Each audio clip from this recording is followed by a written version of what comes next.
Hey everybody, long time no see. I know I've only ever posted 2 videos here, but that is about to change. I am taking action and going to be posting some more content. But this one in particular is going to be about what I've learned in that time. Uh, I forget the date of the last video, but I started around October of 2024.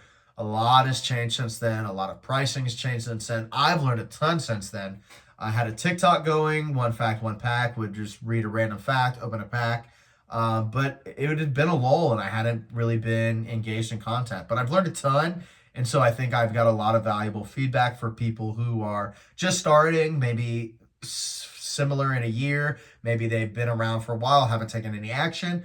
Or if you have, feel free to critique what I'm saying or to add on. I mean, I don't know everything, certainly don't know everything. But anyway, I'm going to start with trying a little bit of everything. I think it's very important that you try a little bit of everything. Watch a ton of content, immerse yourself. One of the content that I watch a lot of different PokeTubers. Dan from Catch 'em All Collectibles. Got to shout him out. Tons of great business advice, tons of great financial advice.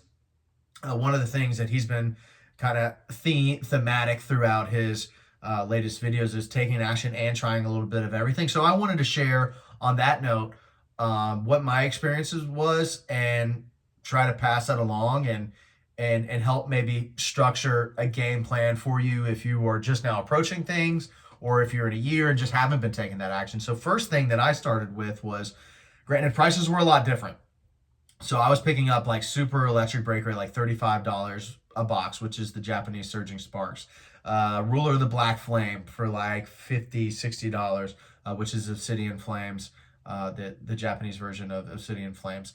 And Hills Wholesale Gaming, you could still pick up stuff back from them at a good price.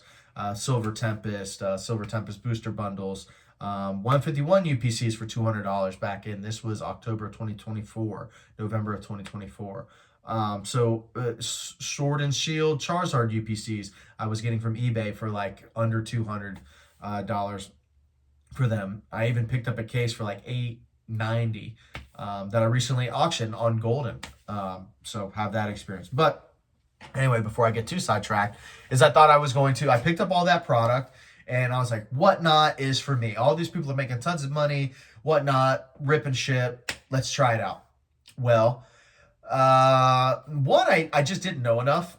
So that's first off. And two, um, I guess two is I didn't know enough. One, two, three, I didn't know enough.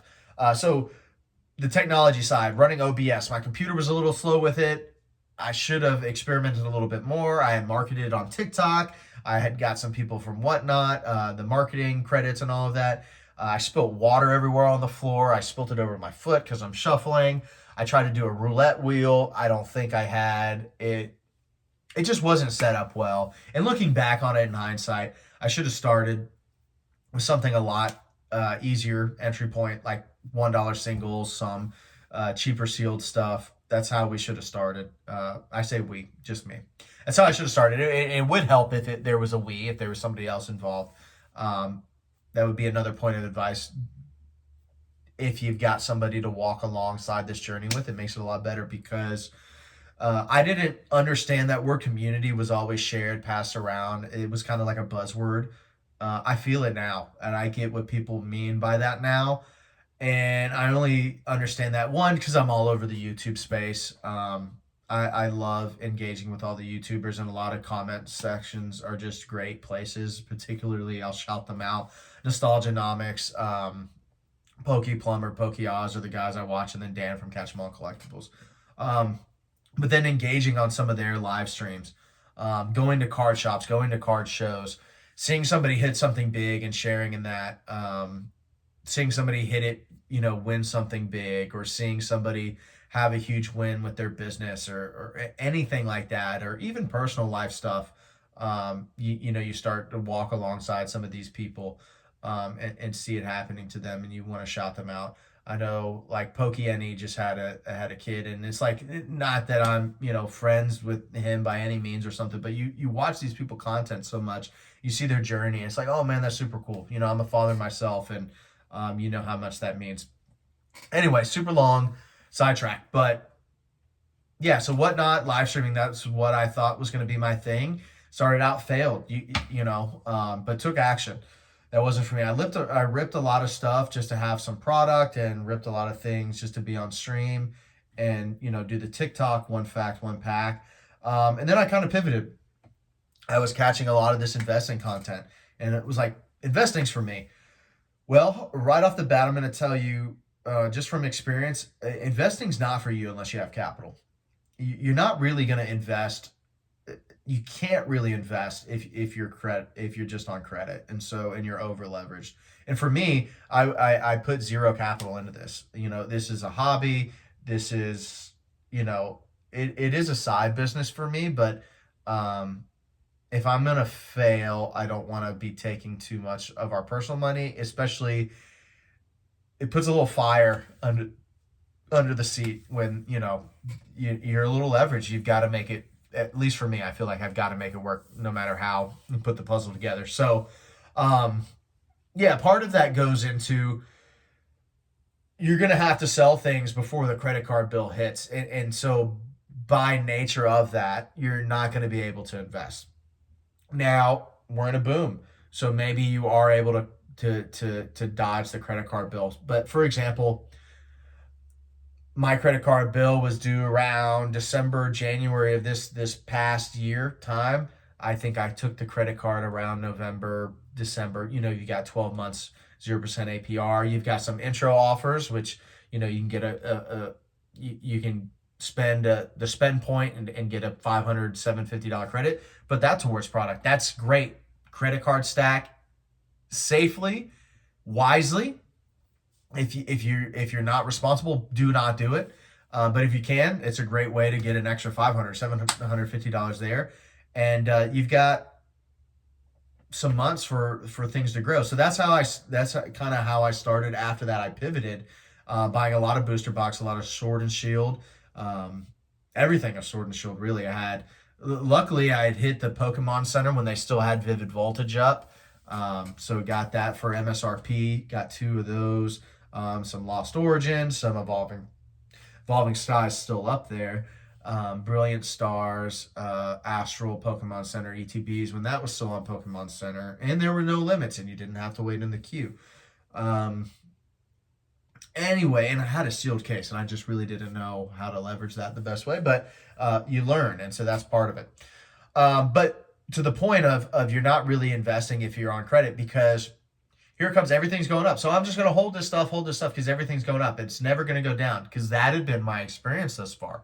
I heard about the COVID crash, boom and crash, but everything was going up. So I'm not going to sell. Once it starts going down, I'll peep it and then I'll sell. Well, things happen fast. And so in hindsight, I know that now. So around the October to December time was, hey, this is stuff cyclical anyways. And so you'll start catching these patterns the longer you've been around. But businesses got to clear the book. Tax season's coming up.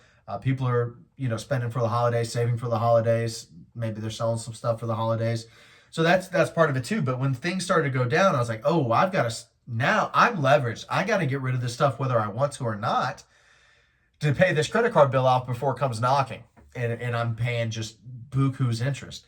So a lot of that stuff, I think I profited on everything, but I didn't capture the full amount. And that'll lead me into the next point of, a lot of people think that this is so easy, this game is so easy, or they can just scalp and make all of this type of money without the understanding of where you're going to sell this stuff. Yeah, you can sell it on a marketplace, TCG Player, eBay. There's some other ones. Those are the ones I use. But you're taking a 13% haircut right off the bat. In fees, you're taking a 13% haircut. Shipping cost included. Then you add in the risk of things might get lost in shipping, damaged in shipping. I'm luckily, knock on wood, I've only had one thing damaged in shipping. People can dispute things. People can lie. People can try to steal. So you're opening the door for all of that while you're taking a 13% haircut, while you got to send the shipping costs. So just for loose example, you buy a $300 booster box. It appreciates $100. That's great, fantastic. You bought in at $300. It appreciates $100. you're not netting $100. And this is a loose example, and you can extrapolate this and use different price points. But you buy into 300, you're gonna, maybe the plan is to sell at 400. You buy in at 300, you add taxes, so that's like 315 ish, give or take. You sell at 400. Well, now you got to take the 13% fee of the 400. Then you got to add in the shipping cost. So what is that? You subtract about $30 from that 400.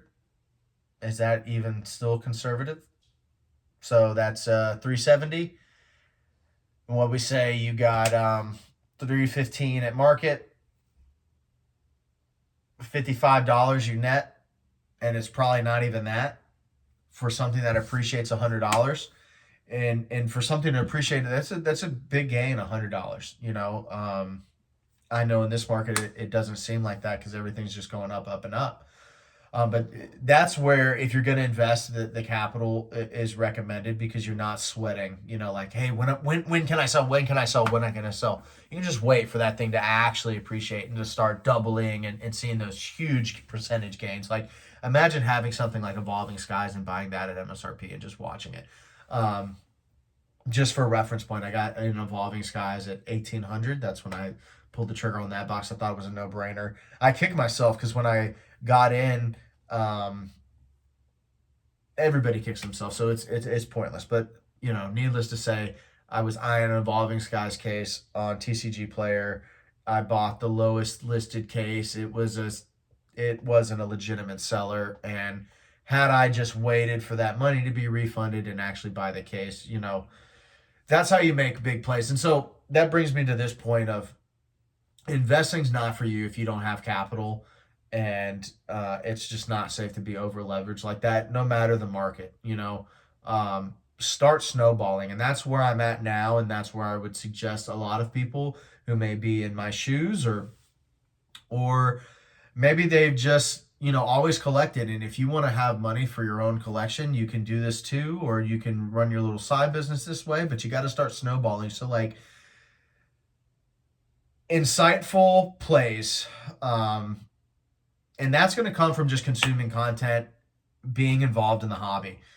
I mean, every day I'm watching an hour or two of PokeTube, watching TCG Player, looking at eBay last solds, engaging with the market, and that just has given me just an immense sense of conviction in some of these moves.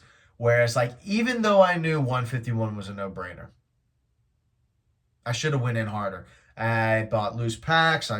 I recently just sold all of the rest of my loose packs, again, just to kind of deleverage there.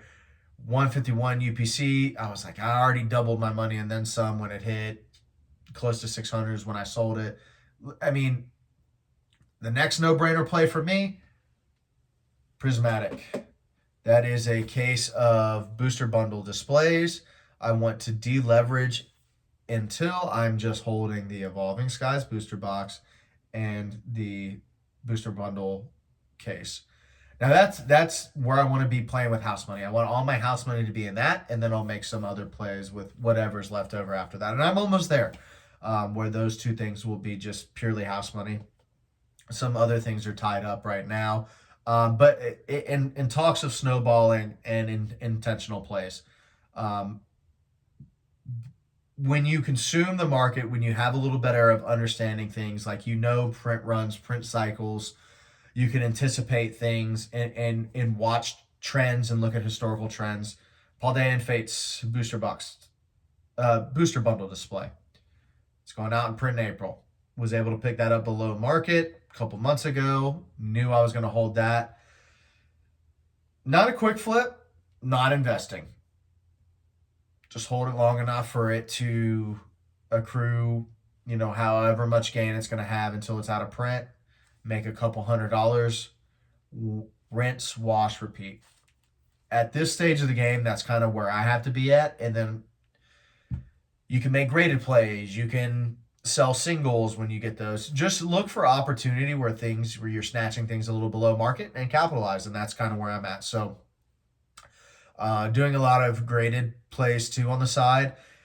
You get burned a lot on grading. I'm probably good on PSA. Been burnt too many times from them. All this stuff that's going on. You know, turnaround turnaround times, cost. I just sent a World Championship Charizard. What is it from? Dragons something. It's the e-reader, one of the e-readers with the World Championship stamp. Super clean copy. Greater Notes was bottom right hand corner, the tiniest bit of whitening. Now, if it would have nined, no complaints. The tiniest bit of whitening. It was even so small that I'm like, it's not a normal like whitening spec, where it's an automatic nine. You're like that could even 10. But if it nine, hey, no complaints, and that was the Greater Notes. But that to be the Greater Notes and it's 6. Yeah, no, I'm gonna get that back and either send that back to Beckett or Tag. Tags are my favorite display. I think they display the best. And Beckett, I black labeled a Japanese Ethan Typhlosion. That card was like, I got that a card for like $11, $12. I sold it for 800. Now that's a grand slam. Black labels are hard to come by, and even that black label sold for more than maybe some other black labels you could get. But yeah, that's where I'm at now. Just hunting for deals, looking for good auctions, looking for good buys under market. And hey, is this something I hold for a little bit? Is this a quick flip? And get to that place where I can snowball so I can be a player, hold some things to invest, and then continue to do what I'm doing. To kind of running a business is not investing. Investing is not running a business. You may invest and run a business on the side, but it's completely two different things, and that's one of the things I'm learning. So, all in all, to say, and ingratiate yourself with the market, with the community, with the hobby. Understand trends. Understand what works for you. Understand your profile. Try a little bit of everything. You're gonna fail. It's gonna be okay. You're gonna learn what's right for you, and have fun. I mean, one of the this does not work for me. Like this is even just listing bulk on TCG Player. I just love being in my hobby room, surrounded by my stuff, and it's so cool. Yeah, so that's really all I had to say. Holding myself to it, gonna keep putting out some more content. So appreciate you for stopping by. If you did, like, subscribe, do all the YouTube stuff. I'm gonna try to get my butt back on TikTok, and see you again another time.